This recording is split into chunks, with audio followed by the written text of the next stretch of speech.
Quand on fait des crises d'angoisse ou des crises d'anxiété et que ça fait longtemps qu'on en fait et qu'on a essayé des tas de techniques pour pouvoir s'en sortir, arrive un moment où on finit par ne plus y croire, à plus croire à la possibilité de guérir. Et il y a comme une espèce de chape de plomb là, qui nous tombe dessus de mais en fait, finalement, j'y arriverai jamais. Et hier, j'avais une personne en séance justement, où on avançait, elle venait me voir justement pour des crises d'angoisse. Et à un moment, je lui ai posé la question de mais est-ce que vous croyez que c'est possible de guérir des crises d'angoisse? Est-ce que vous y croyez encore? Et là, j'ai bien vu qu'il y a sur sa tête, il y a un truc qui s'est affiché, elle se sentait pas bien, elle m'a dit non, en fait, franchement, j'y crois pas vraiment.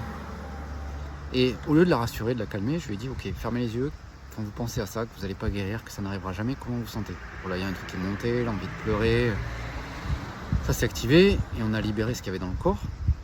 Et à la fin de ce passage, je lui ai demandé ok, maintenant, là, après ce passage qu'on vient de faire, quand je vous pose la question, est-ce que vous pensez que c'est possible de guérir des crises d'angoisse?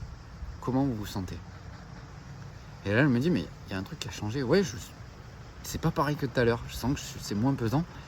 Et je crois, là, vraiment beaucoup plus que c'est possible de guérir. Donc si vous aussi, vous arrivez à un moment de votre vie où vous dites, finalement, c'est pas possible de guérir des crises d'angoisse, arrêtez de vous motiver, arrêtez d'essayer d'y croire. Parce que la clé, elle est absolument pas là-dedans.